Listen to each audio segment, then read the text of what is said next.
How could you possibly sit at the bedside of a dying child and claim that there is a God? That was the visceral question a Christian asked me when he read a Facebook post of a person who was not a Christian and refused to be a Christian, couldn't even believe that God exists.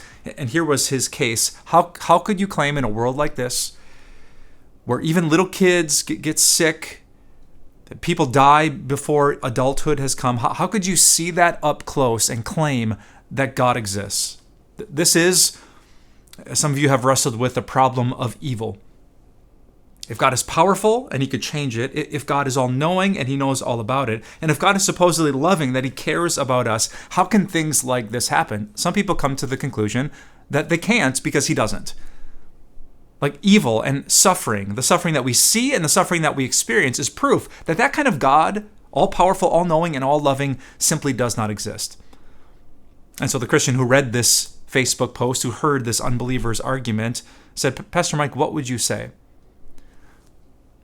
I would say two things. Number one, I would say, how can we believe in God when children die?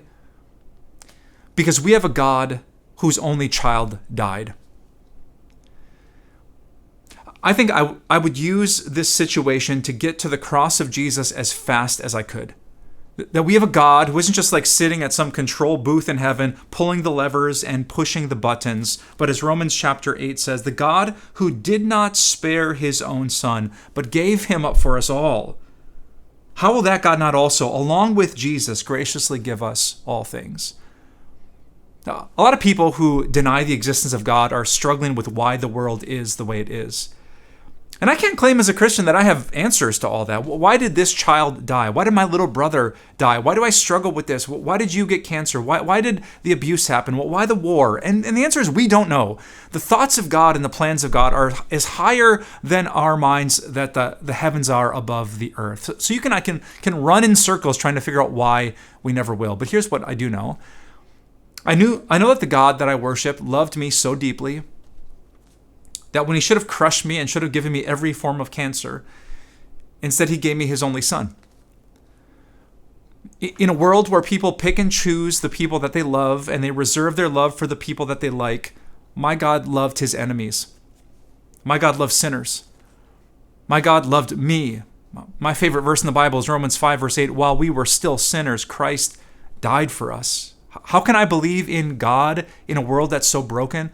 Because there is a God whose son was broken for me.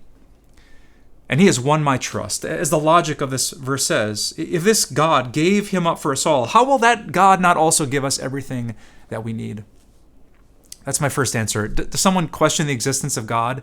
I would get back to the kind of God that has won our trust through the gospel of Jesus. Second, and I hope this isn't unfair or unkind, I would say to that person, you are going to suffer in life, but based on your beliefs, you are going to suffer with no hope and no peace.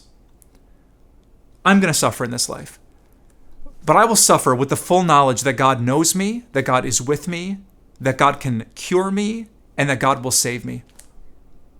You might lose your child, and I might lose my child, but my child will know about Jesus, and their painful life will end and turn into immediate happiness and joy. I would want to phrase my Christian life in such a way to make a non-Christian a little bit jealous. Now, as Christians, we suffer just like non-Christians suffer. But what we have is a God who is close to us, an Emmanuel, a God who's full of mercy and compassion, a God who's working out all things for our good. Now, not everyone obviously will be persuaded by these arguments, but I think the best thing that we can do is to get back to the heart of God, the love of God, and the presence of God in our pain. Years ago, I preached a sermon series on the book of Job. And Job, if you don't know the story, was a famous man from ancient times who suffered in profound ways that he did not understand. Why God was his question. And by the end of that book, I came away with kind of this biblical idea. We don't know why, but we do know who.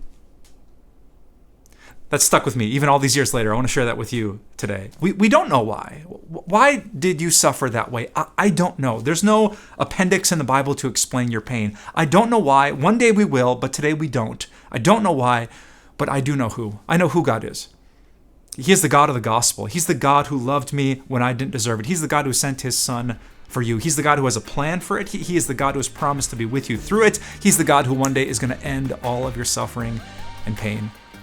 Some people might not be persuaded, but I bet people looking for hope and peace and Jesus just might. So let's fix our eyes on the cross of Christ. He is the way that we cope with our pain. Hey, thanks for listening to Taboo Questions with me, Pastor Mike Novotny.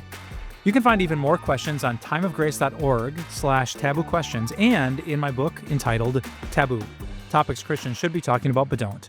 Just look for the link in the episode notes.